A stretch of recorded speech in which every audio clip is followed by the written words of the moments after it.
It's beer o'clock on Real Ale Craft Beer. Today we've got a beer from Magic Rock Brewing Company, and it's a can of their Murk-Life Balance Hazy Pale Ale, coming in at 5% ABV in a 330ml can. There's a look at the artwork on the can, very Magic Rock-like. Without further ado, let's get this beer out into a glass and see what we get. A little bit of smoke on the can opening, beer in the glass.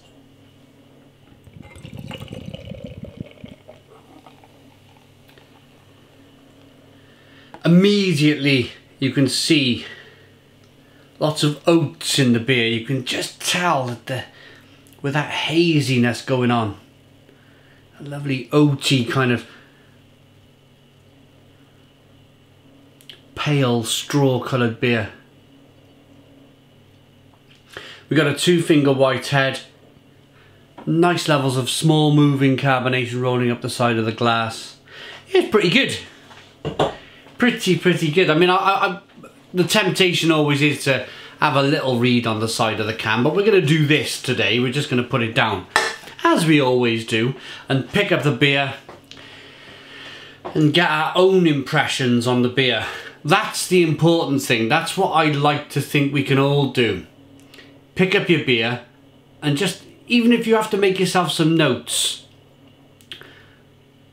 always look at the colour, always look at how the beer looks in the glass, jot it down and tally it up in like your pale ale section. Have pale ale, IPA, stout, porter, saison, you know, so you can gauge the styles of beer if you want to, or you could just do it all on Untapped if you wanted to do it that way. But yeah, it's a nice looking beer. It's available in Tesco as part of their 4 for £6 range. Let's get the aroma.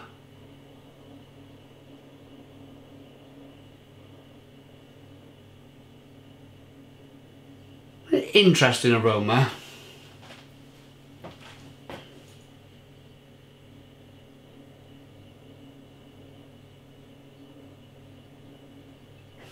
It's oh, this is really interesting. I've been to Belgium a couple of times. I've been to Leuven, Brussels, and there's something about the yeast in this beer that makes me think a little bit like about some very small similarities to a Belgian double. The yeast. I'm not talking about the actual kind of big flavours in the beer, but there's something about the yeast in this beer, that kind of Belgian yeasty kind of esters that are coming through.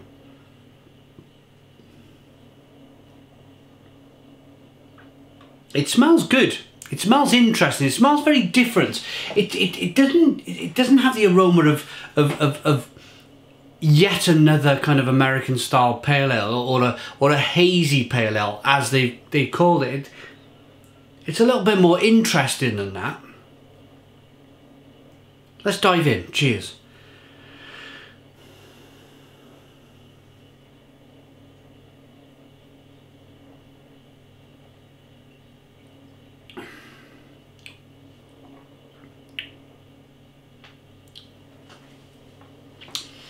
Biscuity and grainy mixed. Ooh. Ooh. I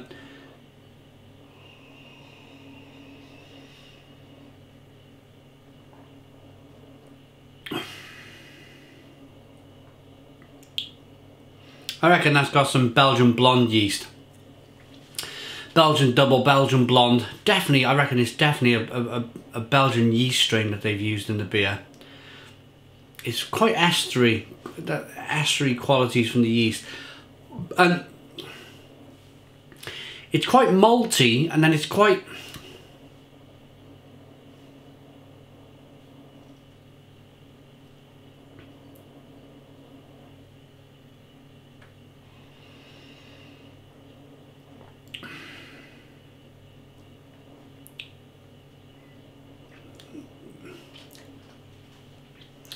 doesn't quite know what it wants to be.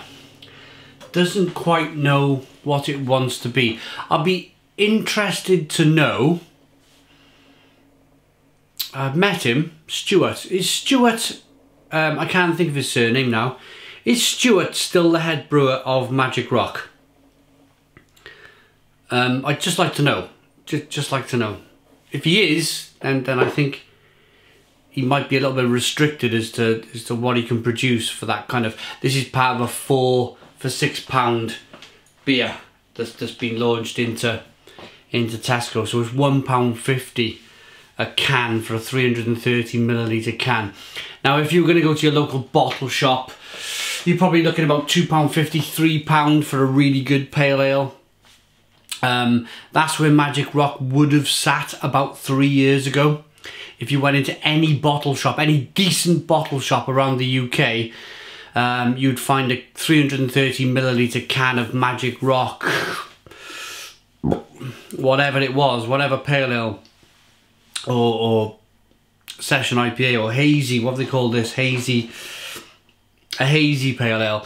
You'd have found it for about £2.50, £3 a can. So they've had to bring this down to £1.50. And, pardon me, in all honesty, I think they're struggling. I think they're struggling to hit that price point. It's a bit messy. It's a bit messy. It's a bit... I'm picking up a little bit too much malt. It's really quite malty.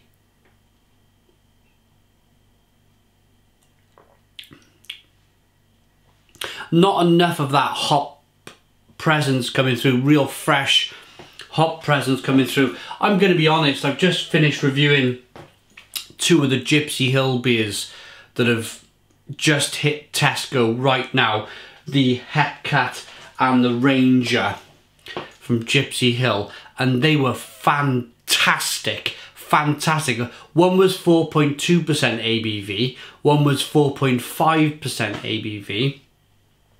I left this till last in the Pale Ale category, Session IPA Pale Ale category, because it's 5% ABV, and they've described it as a hazy IPA, a hazy Pale Ale, and of course it's come from Magic Rock, which they had a fantastic reputation only up until 18 months, 2 years ago.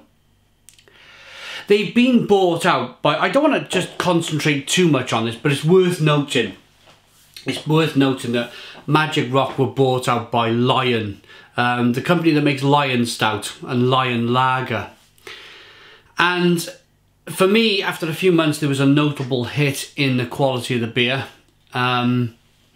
They've, of course, as the bigger company now, want them to focus on the supermarkets rather than the real kind of core craft beer drinkers that they were once targeting.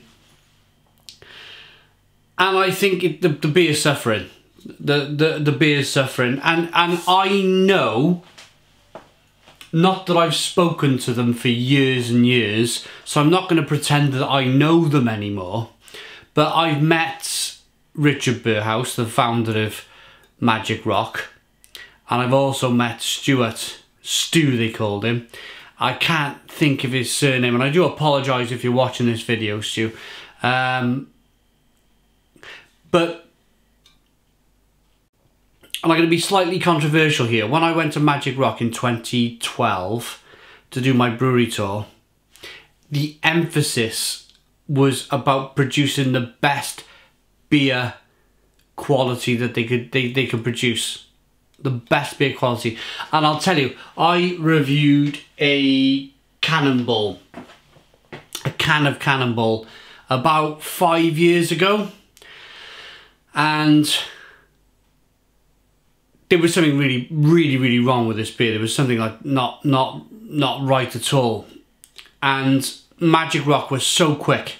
They watched the review. They were so quick in sending me down a few cans of Cannonball, saying, right, we fixed the problem. It was part of our new canning line. We were adjusting, and you know, they were almost embarrassed. They was almost embarrassed that I reviewed this Cannonball, that it just wasn't very good. And they went to great lengths to get me a good, once they sorted out their issues, their ironing out of the problems with the canning line, they sent me a fresh few cans of Cannonball, and it was terrific.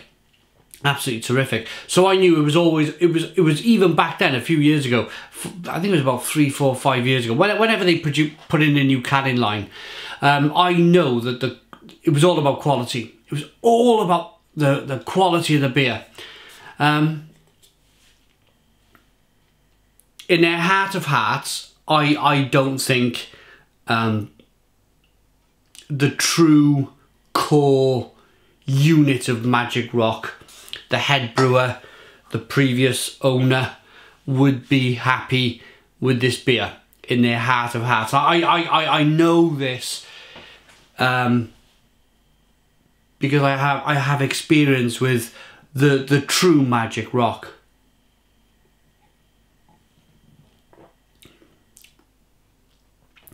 It's like they've used a Belgian yeast strain.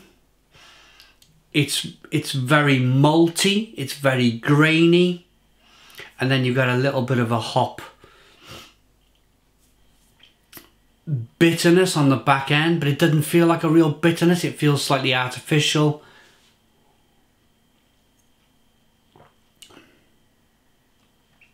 And it's not really, it's not really saying to me, I can tell there's hops in the beer, but it might be a hop oil, or it might be hop extract, or it might be, you know, it's not like pellets or fresh hop cones gone into the beer.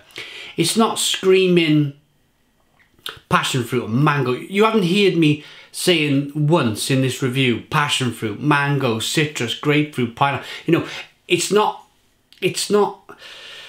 very murky. I mean, the ironic thing is that they've called it Murk. It's very cloudy, it's very murky. It's like it's had a bump on the head and it doesn't quite know where it is or what it wants to be. They've taken all the hops off the back of the can as well. They used to always say what hops were in the beer. It's just a shame. It's just a real shame. So I'm going to rate this, and I don't really rate this at all. It's a 5 out of 10. 5 out of 10 from Real Ale Craft Beer. Please put your comments in the comments box. Subscribe to our daily beer and food reviews. Give us a big fat thumbs up. Boom. Cheers.